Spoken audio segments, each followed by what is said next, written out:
Hey, how you doing? Thanks for tuning in.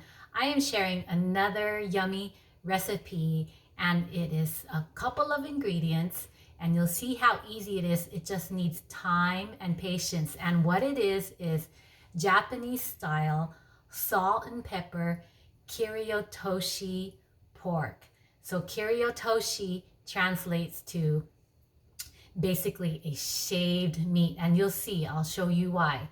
So 2 tablespoons of garlic salt. So just your house garlic salt, 2 tablespoons of that. Okay, 1 tablespoon of pepper. Here is my house pepper, 1 tablespoon of that. 1 1/3 cup flour. There is my house flour, gold medal. 1 1/3 cup of that.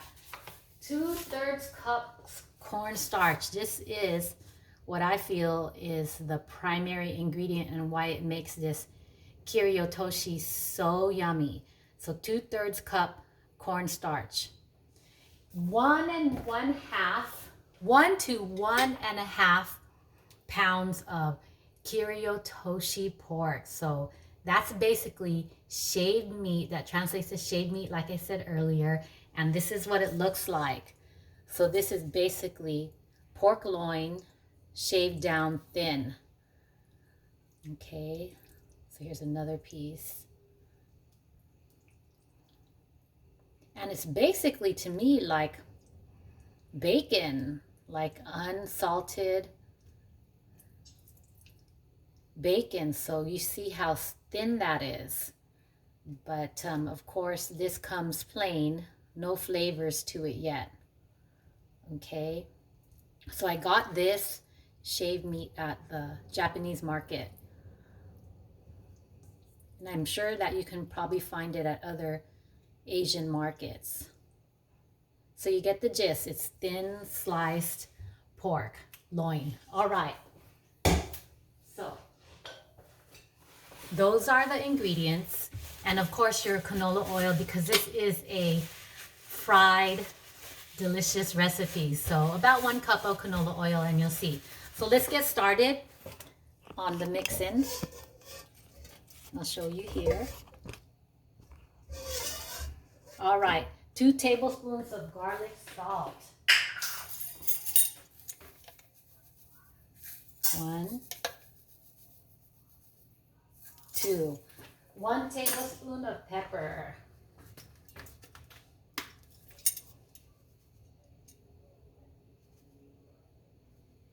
Okay, 1 tablespoon of pepper. 1 1/3 cup of flour.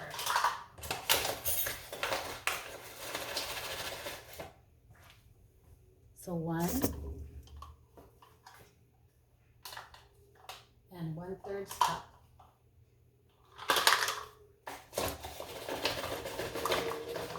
1 1/3 cup. So this is the last 1/3 cup. Okay, 2/3 cups cornstarch.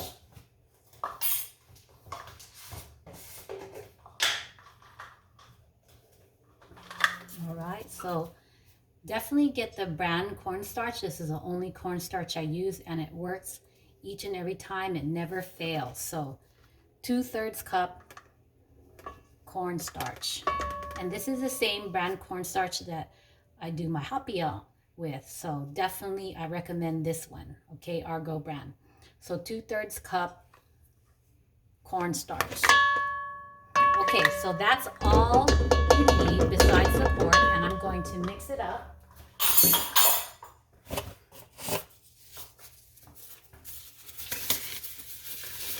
I'm going to go ahead and start the fire here for our frying.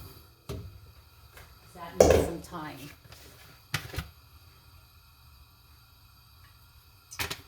So that is maybe about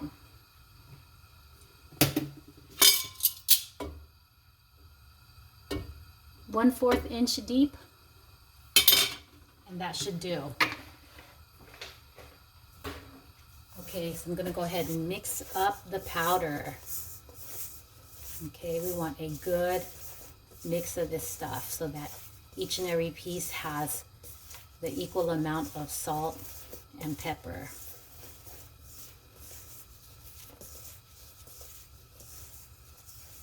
And this is so yummy. This particular meal is so yummy, but we can't have it all the time, of course, because it's pork and it's fried. But when I spot the meat in the store, I go ahead and grab a few. And I would say what I'm going to show you right now, this serving of this would feed a family of 5 with some rice and a side of veggies, but probably no leftovers for sure. Okay, so you got this all mixed up here, you see. So this is what I'm going to do. So the next step is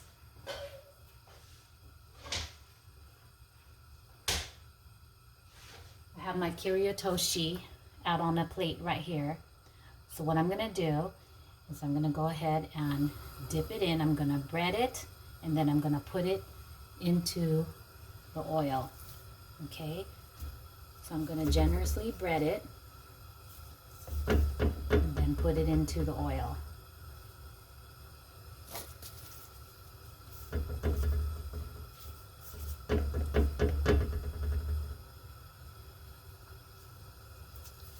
And if you have time to wait for the oil to heat up, definitely.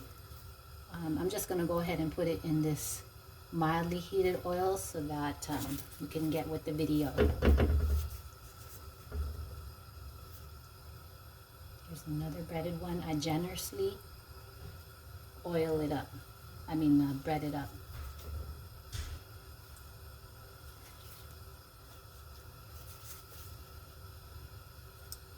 Okay, so this is what I'm going to do. I'm going to take 2 pieces of this and I'm going to double layer it so I have some thick pieces of kiriotoshi. Okay, because that's also really delicious too.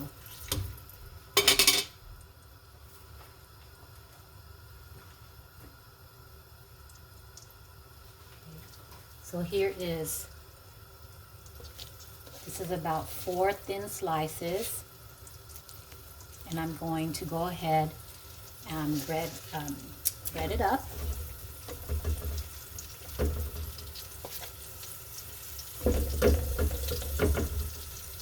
Okay, about 4, and I'm going to go ahead and drop that in. It's so important to get the breading on.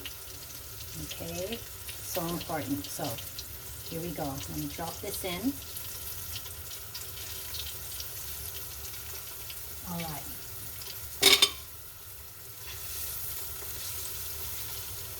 Okay, I think we have room for one more.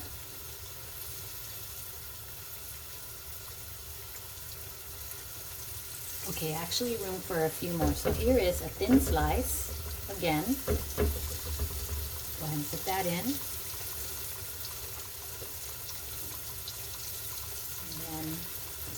Here is 3 slices.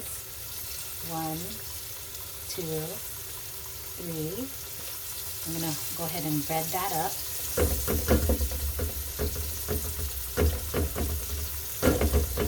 And put it in. So because there are some that are thick and some that are thin, it's probably that you cannot walk away from this much because each one is going to have a different cooking time. Okay, so I would say that's about 10 minutes total. So probably every 5 minutes you might want to turn it. Okay.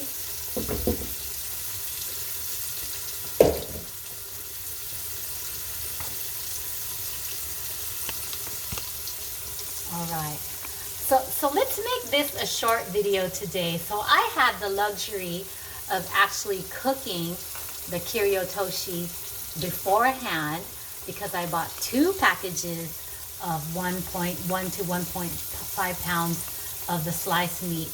And so let's make this a short video. Let's not drag it out too long. So I'm going to show you the final product. So here it is. Here we go.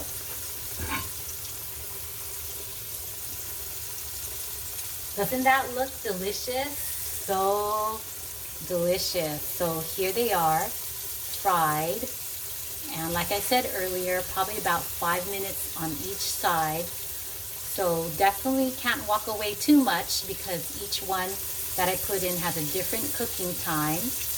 But here you go, I'll bring it close up to you. This looks like maybe a two-layered one. Okay.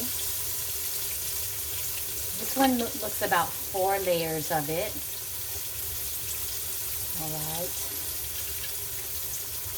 This one looks about maybe 3 or 4 layers. Let me see if I could grab one that's one layered. This one looks one layered.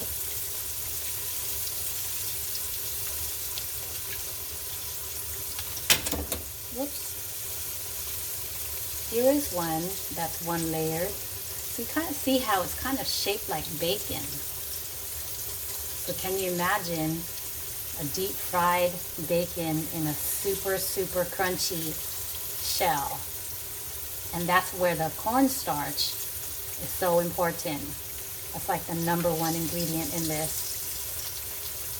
recipe. Okay, let me see if I can get you one last couple more with one layer. I have them at the bottom here. Okay, so here is a 1-layer one. And they're not very thick. I would say that's maybe 1/8 inch in depth on the 1 layer. And then here is another 1 layer, super thin. Okay. And then just some small pieces. But anyways, you get the idea of the recipe and how it turns out. And I will be sharing this with my family, so I have to go. I hope that you try this and let me know how it works out for you. Okay, take care.